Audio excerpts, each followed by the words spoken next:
न कहीं इंडिया गठबंधन एकजुट होकर के चुनाव लड़ता हुआ नजर आ रहा है और बीजेपी को सत्ता से बाहर करने के तमाम वायदे यहां पर किए जा रहे हैं। अपर्णा यादव को लेकर मैं एक सवाल पूछूंगा अमन जी, उससे पहले आपको बता दें कि अपर्णा यादव देखिए किस तरीके से अखिलेश यादव की कार्यशैली को और उनकी सरकार पर तंज कसती हुई नजर आ रही है। एक बार और बोलना चाहती हूँ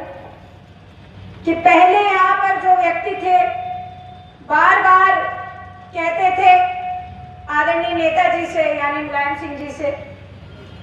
कि भी उनका नाम नहीं लूंगी, सब जानते हैं जेल में है कि नहीं है, और क्यों है ये भी पता है सबको। वो भैंस पकड़ने के लिए फोर्स को लगाते थे,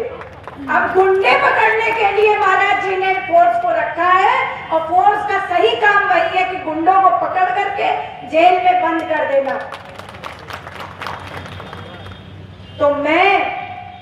एक बात और कहूंगी, क्योंकि आजकल जो है हमें वर्णमाला बड़ी सिखाई जा रही है, तो आदरणीय प्रधानमंत्री जी हमें कह के गए कि नगर विकास मंत्री जी पहले न से नल, ग से गटर, र से रोड, नी से नीर और ग से गार्बेज और मा से मलबा, यानी यह सब जो पहले के नगर विकास मंत्री जी थे उन्होंने यह सब कुछ मुझे लगता है रामपुर में ही जो है डब्बा गोल कर दिया था रामपुर का। और वह यह विभक्तिकरण चाहे जातियों में, चाहे समाज में, चाहे धर्मों में अपनी मंशा पूरी करने के लिए करते थे। और समाज का विच्छेदीकरण जिसने भी करा है आज तक मैं जानती हूँ, मेरे यादव भाई यहाँ पर बैठे हैं और यादव बहनें बैठी हैं, मैं जानती हूँ ये बात कि वो भूले नहीं है भगवान श्री कृष्ण का उपदेश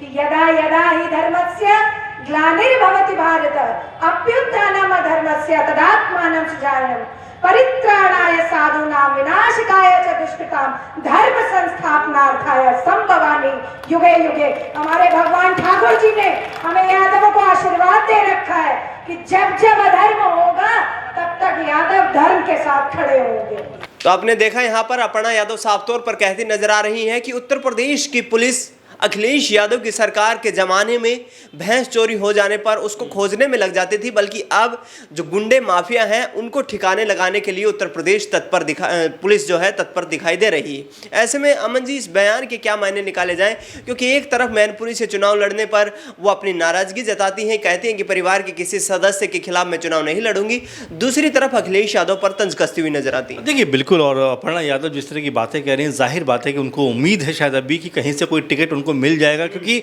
बहुत दिनों के बाद इस तरह की बात उन्होंने कही है। लेकिन वो ये बात कहते हुए भूल जाती हैं कि उन्नाव में क्या हुआ, ये बात कहते हुए भूल जाती हैं हापुड़ में क्या हुआ, शाहजहांपुर में क्या हुआ। ऐसे कई मामले हैं जहां पर मासूम बेटियों के साथ में क्या कुछ नहीं हुआ और किस तरह से रात के अंधेरे में अंतिम संस्कार तक कर दिया जाता है, उसको लेकर अपर्णा ने कोई बात नहीं कही। खैर, जिस तरह से उन्होंने बोला है कि जो भैंसें चोरी होती थी उनके लिए पुलिस जाती थी, लेकिन अब जो है गुंडे मवालियों को पकड़ने के लिए पुलिस जाती है, लेकिन उसको लेकर भी तमाम सारे सवाल उठ रहे हैं कि क्या बुलडोजर और क्या गोली ही एकमात्र इसका इलाज है? क्या इस तरह की चीज़ों को कर कहीं ना कहीं योगी जी जो सीएम है उत्तर प्रदेश के, क्या वो दहशत का माहौल नहीं फैलाना चाहते हैं? इसको लेकर तमाम तरह की बातें भी हैं। लेकिन हाँ, अपर्णा यादव के ऊपर सवाल पूछा है आपने, जाहिर बात है कि उनको अभी भी ऐसा लगता है कि इस बीजेपी जो है उनको कहीं ना कहीं से टिकट देकर चुनाव में उतार सकती है, क्योंकि खुद ही उन्होंने कहा कि भाई मैं रायबरेली से चुनाव लड़ना चाहती हूँ, वो भी प्रियंका गांधी के खिलाफ। लेकिन क्या वाकई बीजेपी को उनके अंदर कोई दम दिखता है? देखिए 2 साल से भी ज़्यादा का वक्त उनको बीजेपी के अंदर आयु हो गया, एक भी मौका ऐसा नहीं आया जहां पर यह लगा हो कि अपर्णा यादव को बीजेपी जो है कहीं कोई तवज्जो, कहीं कोई तरजीह देती हुई नजर आई हो। ना कोई चुनाव में, ना कोई मंत्रिमंडल विस्तार में, ना एमएलसी में चुनाव में, ना राज्यसभा चुनाव में, कहीं भी उनको नहीं कह सकते हैं कि वरीयता दी गई, तवज्जो दी गई। और अभी तक भी देखिए दिनेश जी, पार्टी में भी कोई अहम जिम्मेदारी उनको नहीं मिली है, तो ये कोई जिम्मेदारी नहीं मिली। तो ये बताता है कि किस तरह से अपर्णा यादव मेरे ख्याल में कि परेशान भी हैं, गुस्से में भी हैं और ये बात कह के कहीं ना कहीं वो बीजेपी की नज़रों में आना चाहती हैं कि भाई मैं चुनाव तो लड़ना चाहती हूँ और मैं भाषण भी दे सकती हूँ इस तरह का जो आप चाहते हो, लेकिन मैनपुरी ना होकर वो कोई और सीट होगी तो मुझे चलेगी, लेकिन अगर मैनपुरी पर आप बोलेंगे तो मैं चुनाव वहाँ से नहीं लड़ूंगी। बिल्कुल, यहाँ पर तमाम राजनीतिक दांवपेच खेलने के बावजूद भी राजनेताओं की पार पड़ती हुई नजर नहीं आ रही है।